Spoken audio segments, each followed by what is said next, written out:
Selamat pagi, Assalamualaikum warahmatullahi wabarakatuh. Hari ini kami belajar lagi tentang konsep geografi untuk kelas 12 IPS SMA Negeri 8 Jakarta. Selamat mengikuti. Pengetahuan dasar geografi komplit dari hakikat geografi sampai dengan manfaat geografi. Share dulu ya.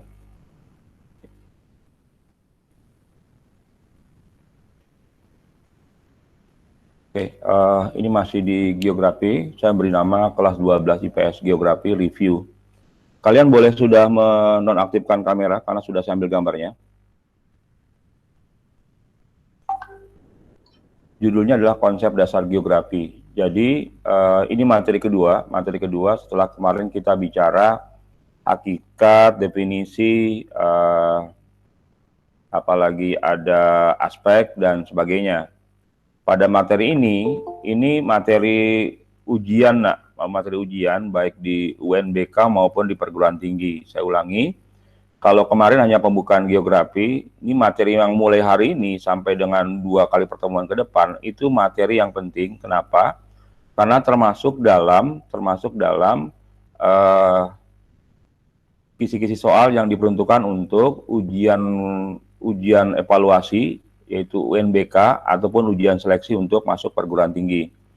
Indikator pencapaian kompetensinya adalah siswa mampu untuk menjelaskan.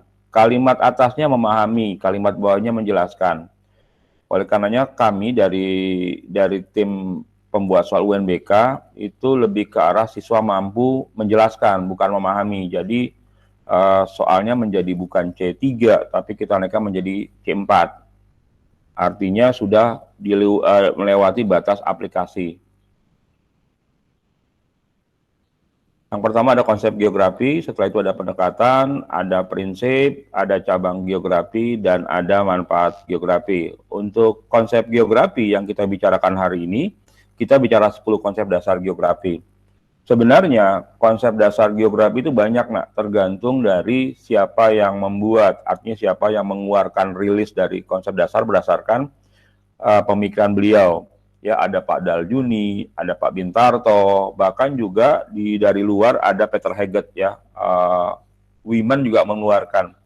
Tapi konsep dasar itu macam-macam, ada yang 4, ada yang 5. Nah, kami di guru-guru SMA se-Indonesia sepakat bahwa yang kita pakai itu adalah 10 konsep dasar geografi berasal dari Lokakarya Geografi di tahun 88. Nanti di bagian pendekatan geografi kita akan belajar 3 hal, yaitu keruangan, lingkungan atau ekologi, dan kompleks wilayah.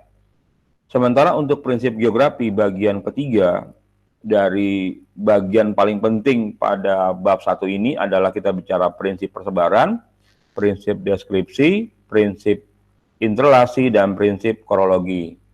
Sementara untuk cabang geografi dan manfaat geografi itu rasanya hanya menjadi bahan bacaan. Saya ulangi, bab 1 kelas 10 itu kita bicara 3 hal penting, yaitu konsep geografi, pendekatan, dan prinsip geografi.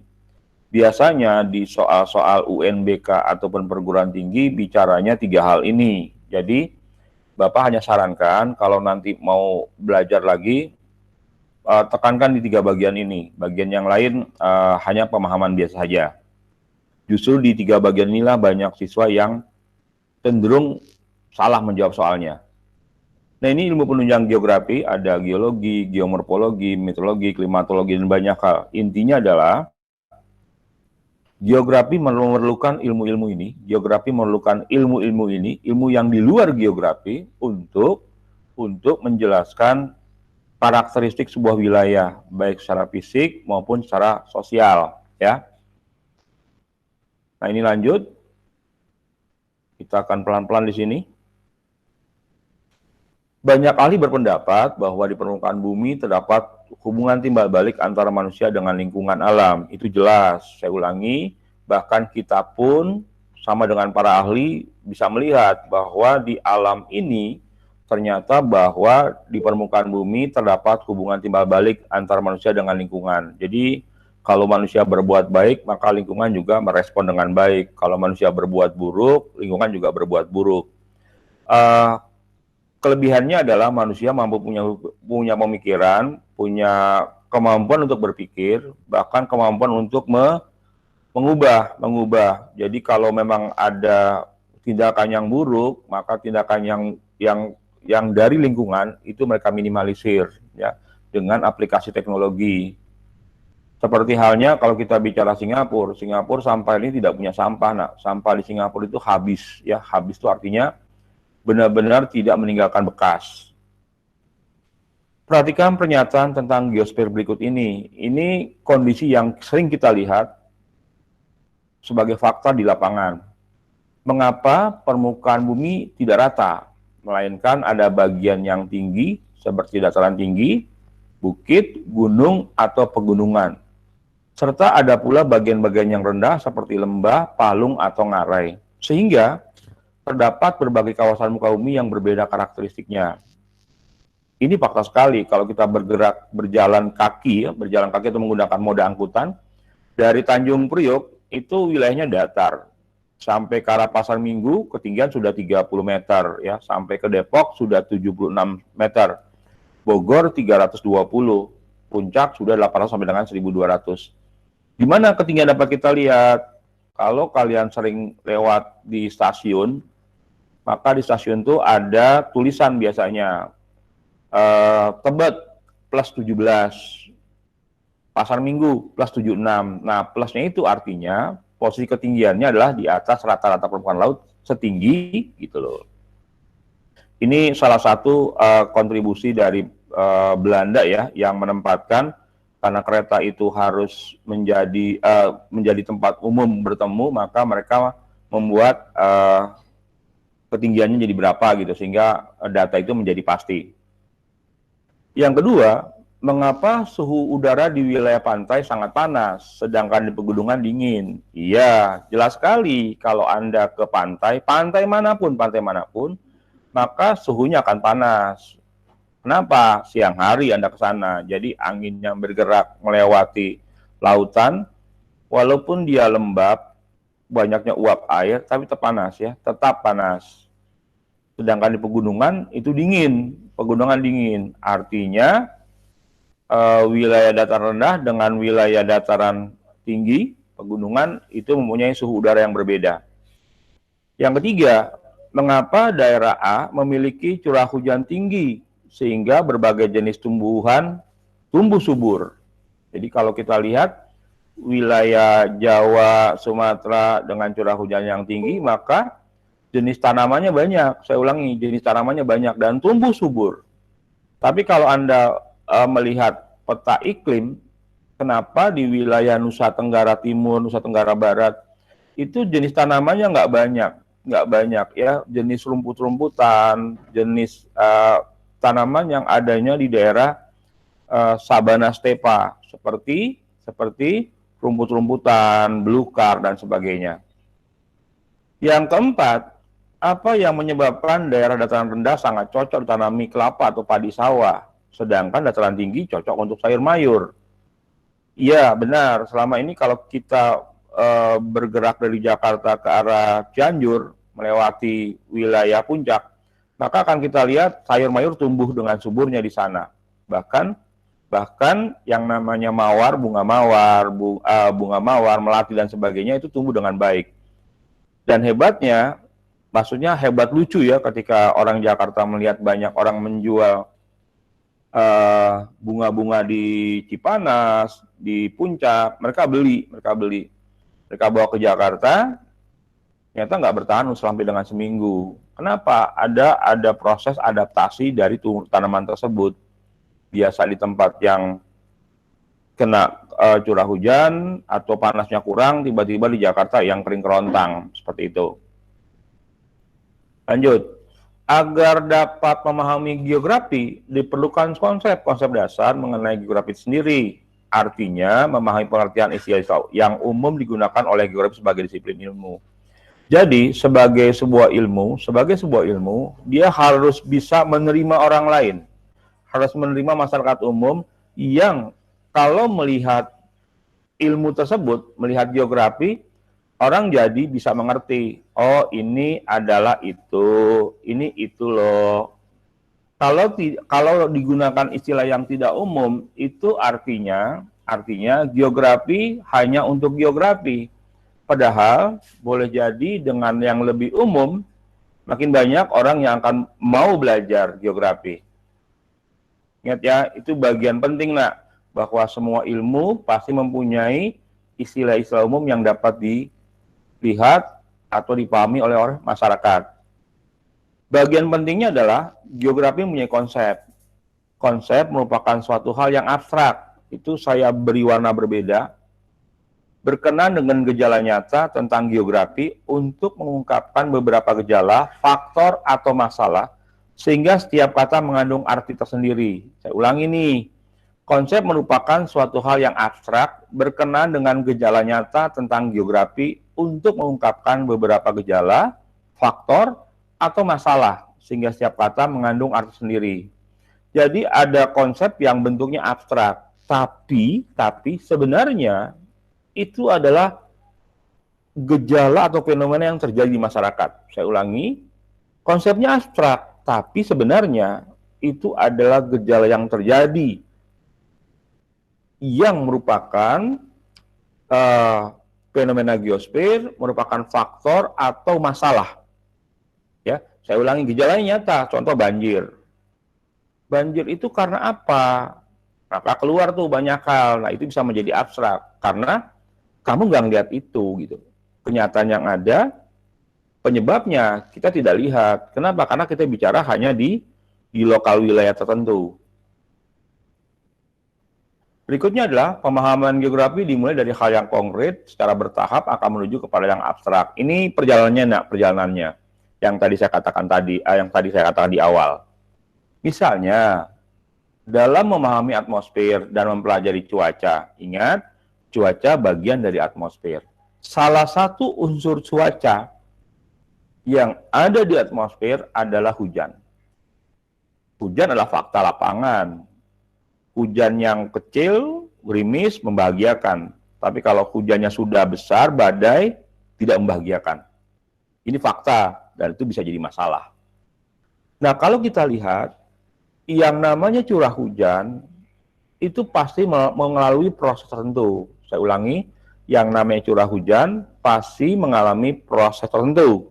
Kita lihat, curah hujan terjadi karena pemanasan oleh sinar matahari yang menimbulkan penguapan. Contoh, air laut menguap, sungai menguap, benar? Kali menguap, bahkan tumbuhan pun mengalami dua hal, yaitu penguapan dan transpirasi. Jadi semua makhluk hidup yang mempunyai yang mempunyai air di badannya, di tubuhnya, itu pasti mengalami penguapan. Contoh, kamu pun juga berkeringat, nak. Keringat itu akan menguap juga kalau terlalu panas gitu loh. Seperti itu. Uap akan menjadi awan. Nah, awan akan bergerak oleh angin gitu loh. Dan awan inilah jika berkondensasi mengalami pendinginan, maka dia akan membentuk air lagi. Maka hujan akan turun di wilayah tertentu. Tetapi hujan bisa tidak terjadi kalau ada angin. Saya ulangi, hujan bisa tidak terjadi pada kondisi itu kalau ada angin. Nah, semua itu dari penguapan, bergeraknya awan, turunnya hujan, air hujan bergerak kembali ke lautan atau ke darat, ke sungai, dinamakan sebagai daur hidrologi atau siklus hidrologi. Dari pernyataan di atas dapat ditarik beberapa konsep, yaitu hujan. Hujan itu adalah satu konsep, tetapi hujan terjadi oleh konsep yang lain. Apa itu? Adanya sinar matahari. Sinar matahari besar, maka yang namanya sungai, yang namanya lautan mengalami penguapan. Ketika sudah menjadi uap, menjadi awan, maka dia akan bergerak. Awan pun merupakan satu konsep. Awan terkondensasi itu satu konsep. Saya ulangi ya. Jadi dari siklus hidrologi ternyata bahwa tiap bagian adalah satu item atau satu konsep, yaitu hujan, penguapan, awan, kondensasi, dan angin. Yang tadinya konkret yang tadinya konkret, yaitu hujan, awan, angin, itu konkret. Nah, itu konkret. Kita menuju yang tidak konkret. Apa itu? Yaitu kita mengenerate. Kalau yang tadi itu geosfer tadi tidak digenerate, tidak dijadikan menjadi umum, menjadi satu hal yang bisa dimengerti orang, maka terlalu banyak konsep, dan untuk geografi ini menjadi masalah kalau setiap item menjadi satu konsep. Oleh karenanya pada tahun 98 harusnya itu tahun 88 sayang, ini salah, harusnya tahun 88 ya. Menghasilkan 10 konsep esensial geografi, yaitu 1. Konsep lokasi, konsep jarak, konsep keterjangkauan, konsep pola, konsep morfologi, konsep aglomerasi, konsep perbedaan wilayah atau diferensiasi area, konsep nilai kegunaan, konsep interaksi interdependensi, dan terakhir konsep keterkaitan keruangan. Untuk 1 sampai dengan 9, terus terang, untuk 1 sampai dengan 9 rasanya hampir semua guru di Indonesia bersepakat, nah ini gampang untuk dijelaskan. Tapi konsep yang nomor 10 ini kadang-kadang menjadi bias karena akan timbul nanti di prinsip gitu loh, di prinsip dan juga di pendekatan. Jadi mohon maaf nanti di bagian 10 saya tidak bisa menjelaskan panjang lebar. Ini memang ranahnya bukan untuk kita, tapi untuk para peneliti. Tapi nggak apa-apa, kita minimal tahu bahwa ada 10 konsep dan kita harus mempelajari itu. Nah, berikutnya adalah saya harus menjelaskan bagian-bagian konsep itu. Kita lihat. Berikut konsep-konsep esensial geografi. Disebut esensial karena dasar, nah, saya ulangi. Disebut esensial karena dasar. Dengan 10 konsep dasar ini, kita diminta untuk mampu memahami pedosfer, geosfer yang terjadi di muka bumi. Jadi banjir itu bukan hanya bicara banjir. Air datang, Pak. Iya. Tapi kenapa jadi banjir? Itu yang harus dijawab menggunakan konsep-konsep. Pertama, napas dulu. Konsep lokasi. Suatu tempat, posisi di muka bumi. Jadi kalau kamu biasanya kalau janjian sama teman, kan sekarang kalau zamannya gadget, Sherlock ya, Sherlock. Jadi menentukan posisi dengan share memberikan posisi kepada teman melalui gadget. Sebenarnya konsep lokasi itu adalah suatu tempat posisi di muka bumi. Jadi kalau Anda bicara kepada teman janjian, lu di mana? Aku di PIM. Temannya nanya lagi, di PIM-nya di mana? Di tempat parkir atau di mana tuh di mana? Nah, kalau ada pertanyaan seperti itu, yakini bahwa teman kamu tadi bicaranya bukan titik pasti, titik sementara atau titik relatif. Kamu mau kemana? Mau ke rumah kamu. Emang rumah kamu di mana? Di Tebet. Sampai kapanpun nggak ketemu rumahnya. Kenapa? Karena lokasinya yang dibicarakan lokasi relatif. Dulu. Kalau lokasi relatif pasti ada lawannya, yaitu lokasi absolut atau mutlak. Lokasi absolut, lokasi yang dipakai oleh seluruh orang di dunia. Kenapa? Karena bahasanya satu. Saya ulangi. Lokasi absolut dipakai orang di seluruh dunia karena bicaranya adalah bahasa yang sama. Apa bahasa yang sama? Yaitu posisi lintang dan bujur. Saya ulangi, posisi lintang dan bujur. Posisi lintang dan bujur itu dibutuhkan agar semua orang sama menerjemahkannya. Contoh, kan bola bumi itu 360 derajat. Benar? Terbagi menjadi 2 belahan nih, yaitu bagian timur, bujur timur dan bujur barat. Jadi 0180 bujur timur, 0180 bujur barat. Di mana mulainya? Dari Greenwich ya, di Inggris sana. Itu adalah kalau kita pakai Cartesian, itu sumbu X-nya. Kalau kita pakai Cartesian itu sumbu X-nya. Sumbu Y-nya adalah lintang. Lintang itu diawali dari Khatulistiwa. Kalau dia ke atas, utara, maka bergerak dari 0 sampai dengan 90 derajat. 90 derajatnya di kutub utara. Kalau selatan, bergerak dari 0 derajat khatulistiwa kepada selatan. 90 derajat, lintang selatan, berakhir di kutub. Nah, kalau kita menggunakan Kartesian, maka sebenarnya kita menggunakan sumbu XY, orang jadi ketahuan posisinya di mana. Kalau kamu bertanya, Pak, kok Indonesia tidak titik, Pak? Iya, karena kan kita bicara Indonesia, kita bicara luasan, maka X-nya itu panjang dari 95 sampai dengan 141, Y-nya dari 6 sampai dengan 11, gitu loh. Karena kita bicara luasan, ya, bukan titik. Jadi lokasi wilayah negara itu luasan, bukan titik. Apakah ini penting? Penting. Waktu kamu main gadget, kamu mesan Grab, kamu mesan GoFood, kamu mesan Gojek, itu pasti memanfaatkan ini. Karena dia akan nanya lokasinya di mana. Begitu kamu tulis jalan Taman Bukit Duri nomor 2, keluar tuh itu SMA 8. Gitu loh. Ini pun masih dipertanyakan, dijemput di mana, gitu loh. Jadi titiknya sudah benar, kan SMA 8 besar, maka tanya lagi, di mana pintu gerbang, selesai. Ya. Jadi menentukan SMA 8-nya itu absolut. Yang mana yang relatif, Pak? Yang tadi itu, yang kalau ngasih alamat nggak jelas. Kita ketemuan yuk di pasar PSPT. Pasar PSPT luas. Saya tunggu ya kamu di AP Grande. AP Grande nyampe, terlihat, maka gampang. Tapi gue tunggu di lantai 2. Lantai 2 itu luas. Lantai 2 gedung mana gitu loh. Nah itu relatif. Posisi sesuatu berdasarkan kondisi dan situasi daerah di sekitarnya. Kondisinya bisa fisik, sosial, ekonomi, budaya, dan unsur lainnya. Contoh, Indonesia terletak di antara 2 samudera, 2 benua, dilalui 2 jalur pegunungan dunia. Ini adalah lokasi relatif. Jangan pernah mengundang orang dengan lokasi relatif. Datang ya ke hari ulang tahun aku yang diadakan pesta kebun di Cianjur.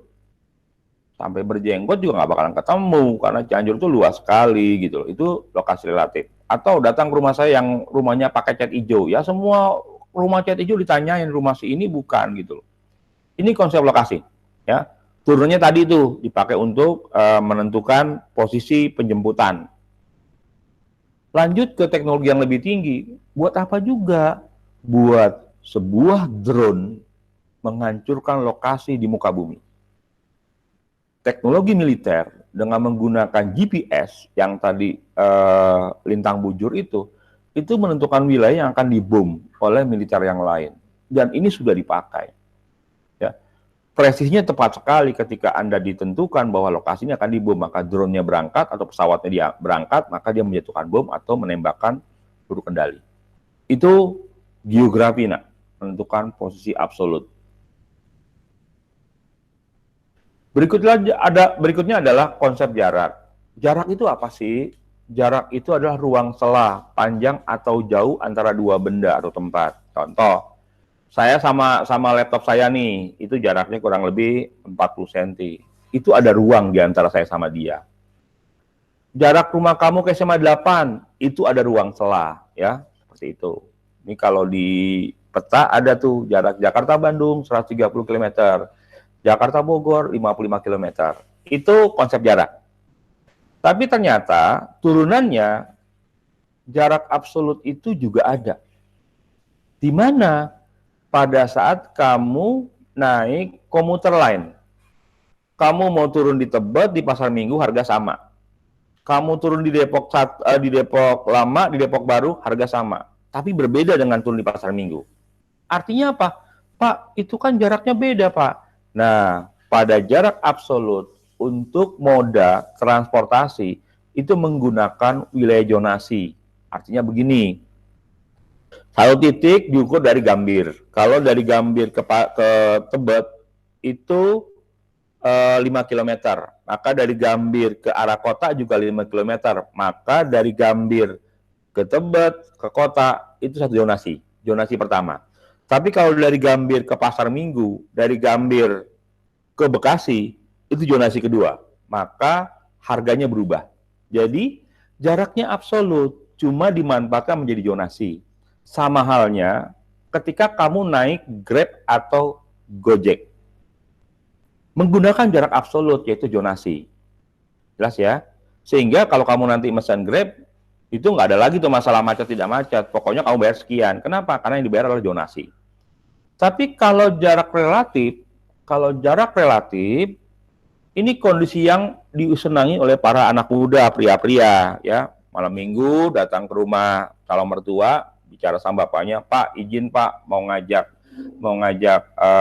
siapa misalnya Siti jalan-jalan Pak, mau kemana? Mau ke Ancol. Maka ke Ancolnya tidak akan cepat-cepat, pulangnya pun tidak akan cepat-cepat. Kenapa? Berharap macet. Berharap polisi menyetop untuk menggunakan jalur yang lain. Kenapa? Jaraknya menjadi tidak pasti, relatif. Termasuk Anda kalau naik taksi yang bayarnya di belakangan. Kan kalau Grab, Gojek bayar di belakangan, tapi kan harga pastinya di awal. Saya ulangi, naik Grab, Gojek ataupun moda transportasi online, harga ditentukan di awal.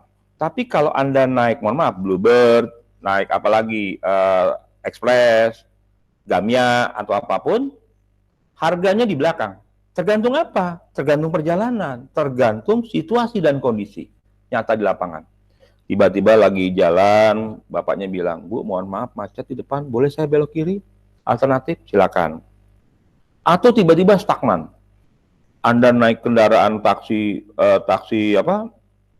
bayar di belakang, tiba-tiba masuk ke jalan tol, di jalan tol macet. Ini menjadi relatif. Kenapa? Karena kalau tidak ada item lain, maka kasihan yang punya taksi providernya. Kenapa? Begitu macet, Argo nggak jalan. Tapi ternyata Argonya jalan, nah. Bukan jarak, yang jalan waktu. Toh nanti dia akan bergerak itu naik sendiri, 90 rupiah, 90 rupiah, 900 rupiah, 900 rupiah, dan sebagainya. Jadi, pemanfaatan yang menggunakan pola ini disebut sebagai jarak relatif.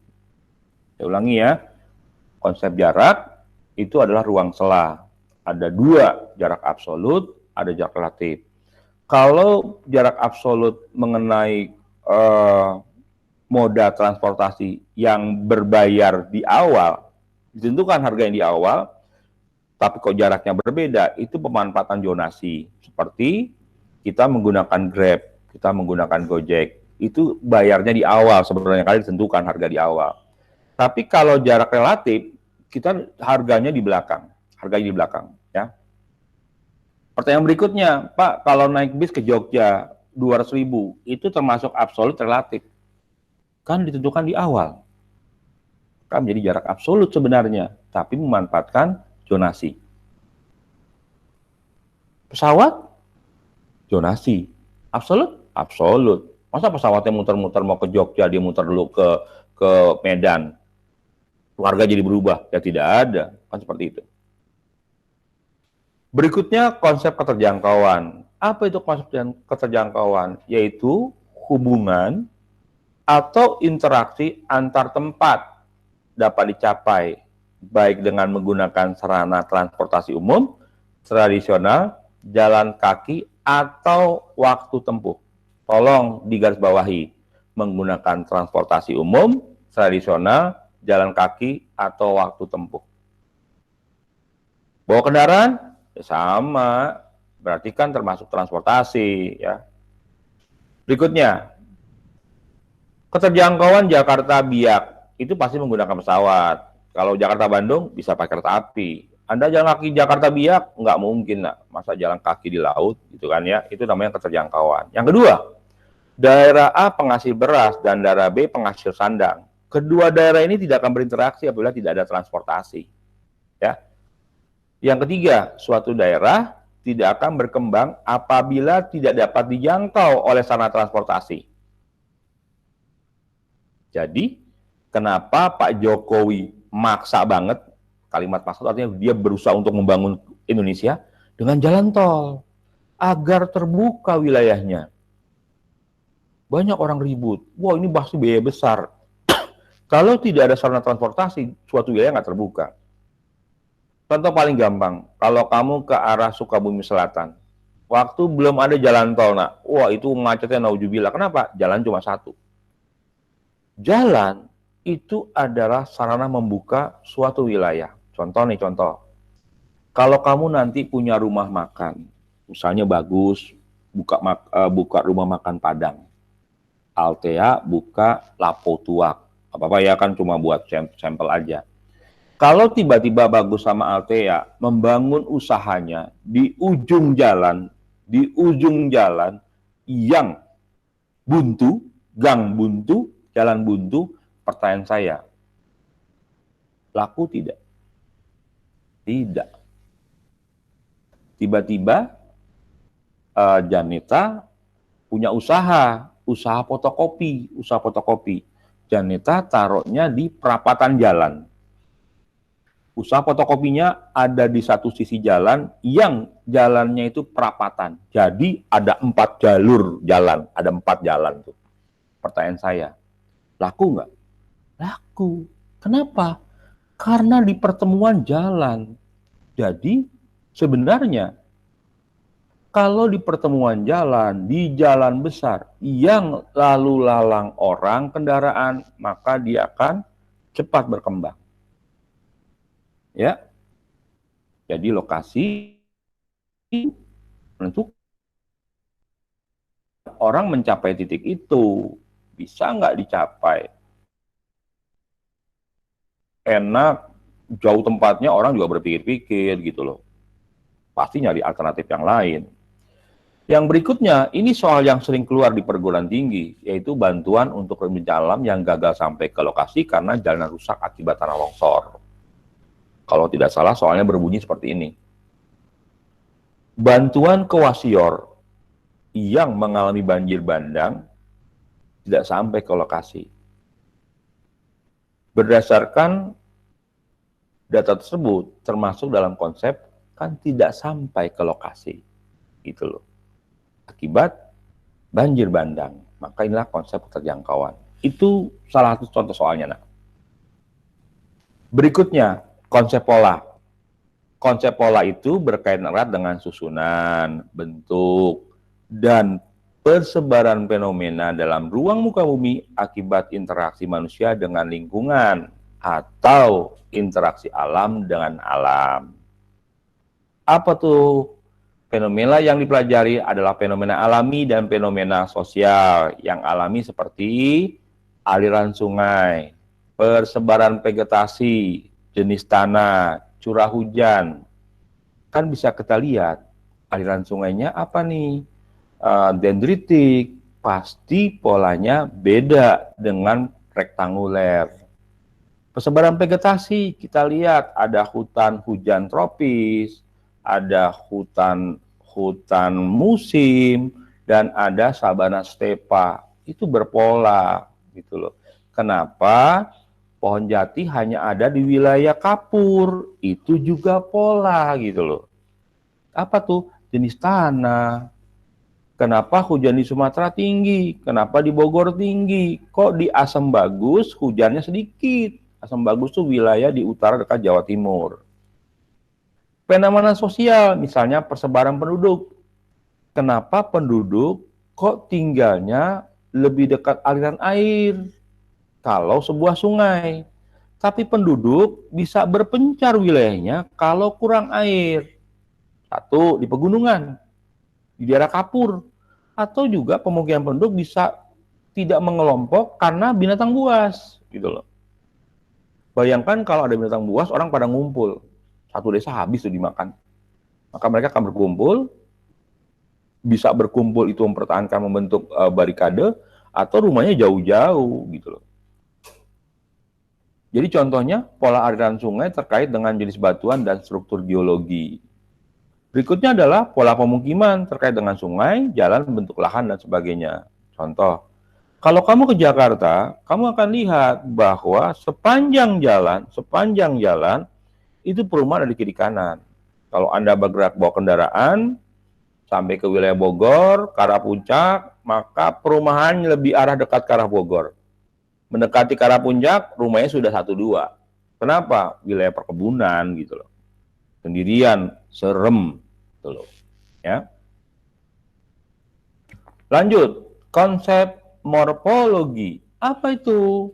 Bentuk permukaan bumi sebagai proses alam dan hubungannya dengan aktivitas manusia. Morfologi merupakan perwujudan bentuk daratan muka bumi sebagai hasil pengangkatan atau penurunan wilayah seperti erosi dan pengendapan atau sedimentasi. Jadi kalau ada kata-kata penurunan, pengangkatan, erosi, endapan, sedimentasi, itu pasti morfologi. Tapi juga bisa turunan dari hal itu. Melihat peristiwa tersebut, ada wilayah yang berbentuk seperti pulau, pegunungan, dataran, lereng, lembah, dan dataran aluvial. Misal, bentuk lahan akan terkait dengan erosi dan pengendapan, penggunaan lahan, ketebalan lapisan tanah, ketersediaan air, dan sebagainya. Morfologi dataran adalah perwujudan wilayah yang biasanya digunakan sebagai tempat bermukim untuk usaha pertanian dan perekonomian.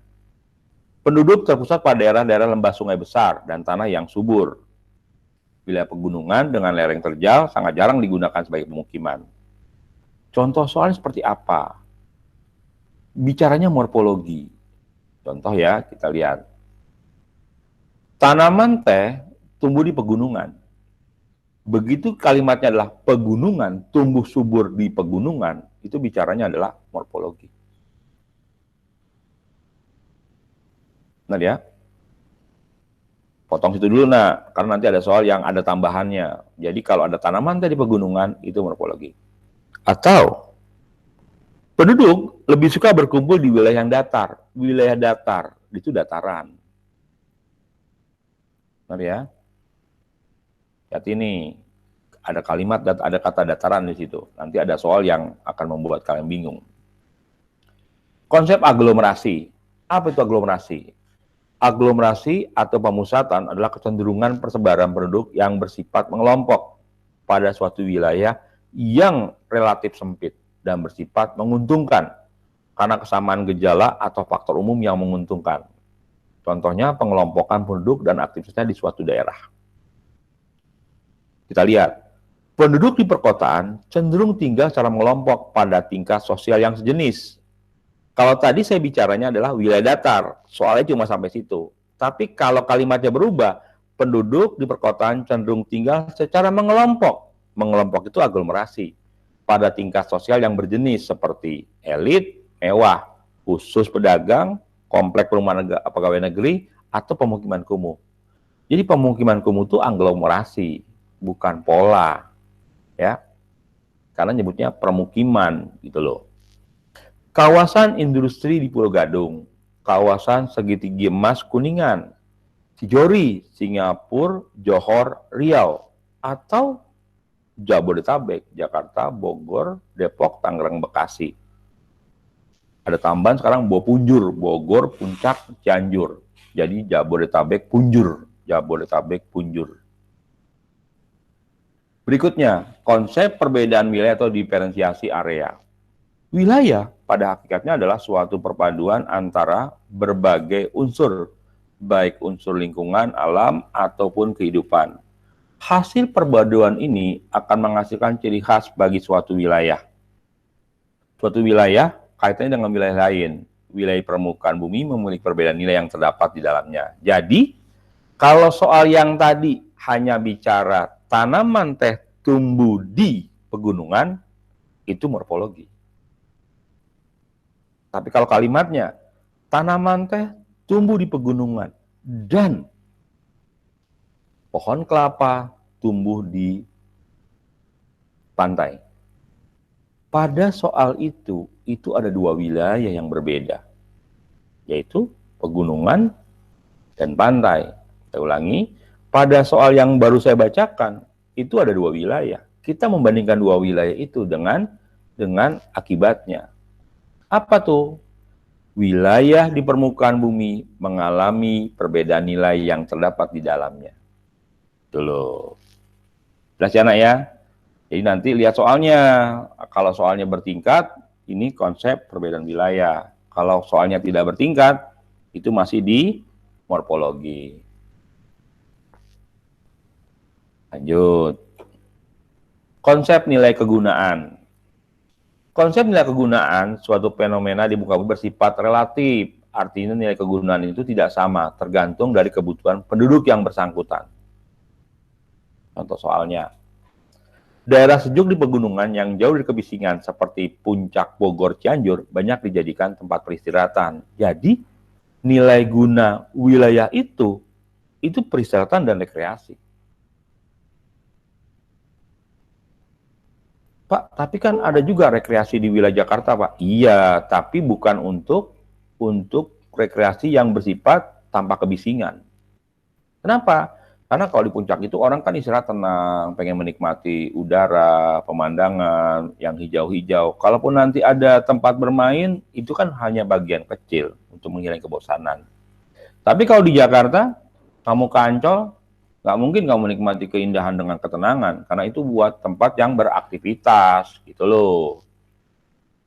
Berikutnya, lahan pertanian yang subur sangat bernilai bagi petani dibandingkan nelayan atau karyawan. Jadi lahan pertanian itu adalah alatnya, bendanya. Jelas ya, lahan pertanian itu bendanya, manfaatnya subur, itu maka berbeda nilainya, gunanya. Berikutnya, sepeda di Yogyakarta bermanfaat. Sepeda di Jogja bermanfaat dibandingkan sepeda di Dieng. Pak, kenapa bukan di diferensi area? Kan bukan wilayahnya yang dilihat, tapi fungsinya sepedanya. Sepedanya pindah kemana-mana gitu. Sepedanya pindah kemana-mana, kan itu masalahnya. Ya, caping, tahu caping ya? Caping penutup kepala petani itu di sawah berguna, di pasar masih berguna, di kantor ribut nanti. Atau masuk ke kereta api, KRL, kamu pakai itu, nyusahin orang. Jadi, caping berguna pada tempatnya, itu disebut relatif. Berikutnya konsep interaksi dan interpedensi. Interaksi adalah kegiatan saling memengaruhi daya, objek, atau tempat yang satu dengan tempat lainnya. Setiap tempat mengembangkan potensi sumber daya alamnya dan kebutuhan yang tidak selalu sama dengan tempat lain. Perbedaan tersebut mengakibatkan terjadinya hubungan timbal balik dalam bentuk arus barang, jasa, komunikasi, persebaran ide, dan lain-lain. Atau dengan kata lain, ada interaksi dan interdependensi antar wilayah. Contoh pagi-pagi kalau kita lihat kereta komuter lain, bus, mobil pribadi, angkot, itu bergerak dari Botabek, Bogor, Tangerang, Bekasi ke Jakarta. Tapi juga ada orang Jakarta yang keluar dari Jakarta untuk kuliah, untuk mengajar, untuk belanja barang, mungkin juga tugas lain gitu loh. Ke arah mana? Ke arah luar dari Jakarta. Gitu. Ada pedagang yang sirkuler, yang komutasi, bukan sirkuler, komutasi. Apa tuh? Pedagang sayur mayur. Pedagang sayur mayur naik angkot umum, angkutan moda umum, sampai ke Jakarta, dijual barangnya, dibaik lagi. Itu yang ulang-alik. Boleh jadi ada yang bersifat sirkuler, jadi dia perginya nggak sehari bolak-balik, tapi mungkin bawa barang, misalnya dia bawa talas Bogor ya, talas Bogor yang banyak di mobil 3 perapat, dia ke wilayah lain, sehari kan tidak mungkin laku semua, maka dia bertahan untuk 2-3 hari. Itu sirkuler. Sirkulasi tapi tidak di dalam hari itu.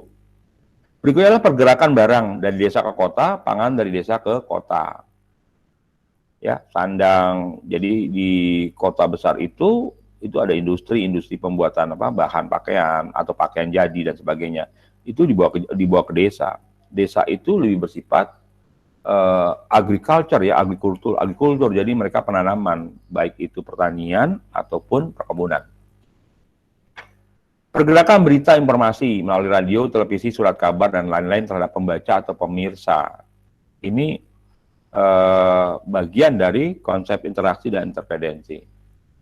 Pokoknya kalau udah telenovela, udah bicara Bollywood, atau bicara stasiun televisi yang menggambarkan kegiatan para artis, itu banyak disimak oleh para ibu-ibu di rumah yang mungkin sambil masak, sambil mengasuh anak, dan sebagainya. Itu bagian dari konsep interaksi dan interdependensi.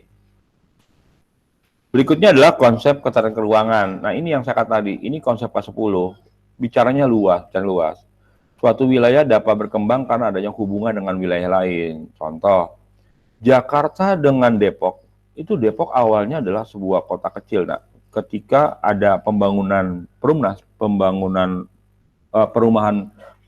umum nasional, maka sebagian warga Jakarta pindah ke Depok. Maka Depok berkembang. Nah, berkembangnya Depok karena ada wilayah Jakarta yang kalau dalam konsep geografi namanya kota satelit. Kota utamanya subur, makmur, Gemah Ripalo Jinawi, maka wilayah sekitarnya itu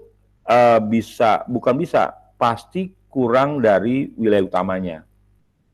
Jadi kalau Pulau Jawa itu subur, maka wilayah utara selatan Pulau Jawa tidak sesubur wilayah tengahnya, ya, tidak sesubur wilayah tengahnya. Kenapa? Karena kan pusat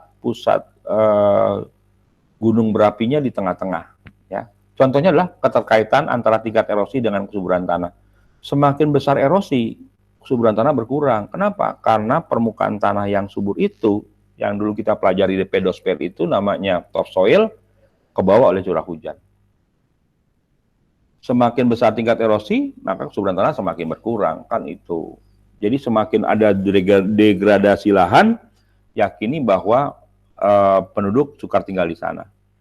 Contohnya di wilayah Kalimantan, di wilayah-wilayah yang tanah gambut, itu orang tidak mau tinggal. Kenapa? Satu, wilayah tanah gambut itu tanahnya banyak tanaman. Jadi kalau dia macul itu banyak akar-akar pohon. Rasanya asam. Karena rasanya asam, kesuburannya kurang. Kalimantan tidak semua tempat subur, ya. Tetap aja ada hutan, ada kesuburan, tapi tidak semua tempat, ya. Oke, materi kita selesai nih. Saya bahagia nih. Ini materi yang susah sebenarnya. Berikutnya kita lihat contoh soal. Jika bisa menjawabnya keren. Jika belum, silakan kembali ke bagian pertama PPT ini. PPT ini sudah saya kirimkan di YouTube saya. Jadi bisa kalian ulang-ulang lagi di sana. Semoga berhasil. Ya. Saya sengaja memang tidak terlalu lama karena ternyata banyak juga orang tua yang mulai kesulitan dengan kuota, ya.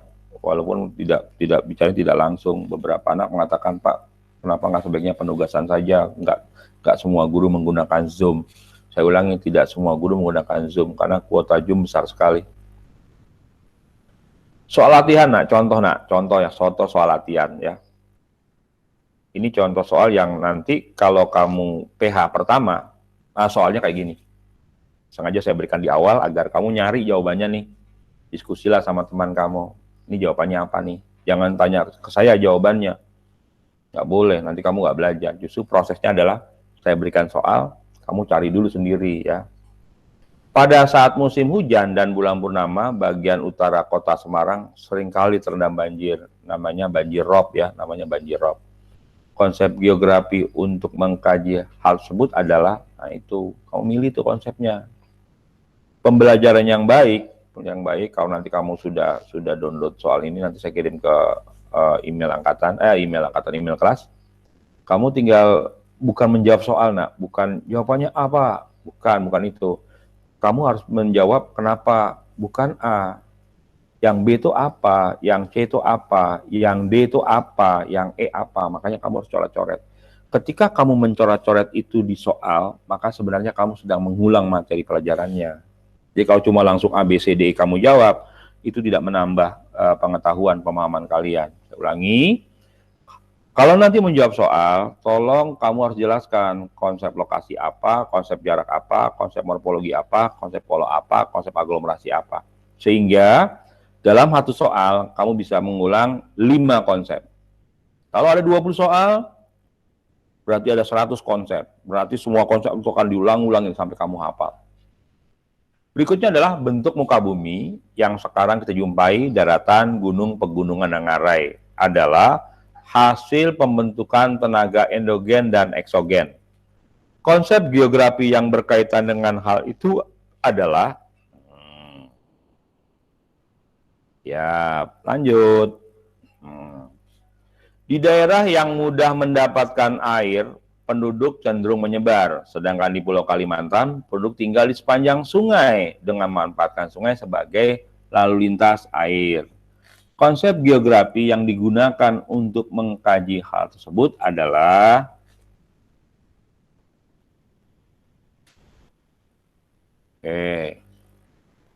yang berikutnya. Daerah X di dekat pantai menjual ikan laut ke daerah Y, sedangkan daerah Y sebagai penghasil pangan menjual beras ke daerah X. Konsep geografi yang berkaitan dengan fenomena itu adalah, gampang ini mah, ini pasti kamu tahu kan. Berikutnya, dataran rendah mempunyai suhu lebih tinggi daripada pegunungan. Oleh karena itu, kelapa, padi, coklat, dan tembakau dapat tumbuh dengan baik di dataran rendah. Konsep geografi yang berkaitan dengan hal itu adalah, rasakan, sudah mulai pusing. Pak Seno, pengusaha dari Jakarta, memiliki lahan 2 hektar di kawasan Puncak yang dijadikan sebagai tempat peristirahatan. Sedangkan Pak Dadang memiliki lahan 1 hektar di samping tanah Pak Seno yang ditanami dengan palawija untuk memenuhi kebutuhan sehari-hari. Konsep geografi yang digunakan adalah, apa nak? Nilai guna. Oke, bagus. Soal latihan, alam pegunungan menjadi tempat favorit bagi para pencinta alam. Panorama yang indah, udara sejuk, bersih menjadi alam pegunungan pilihan utama untuk menyalurkan hobinya. Termasuk apa? Sama ini nilai kegunaan.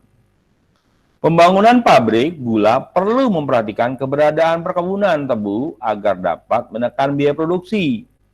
Konsep geografinya apa?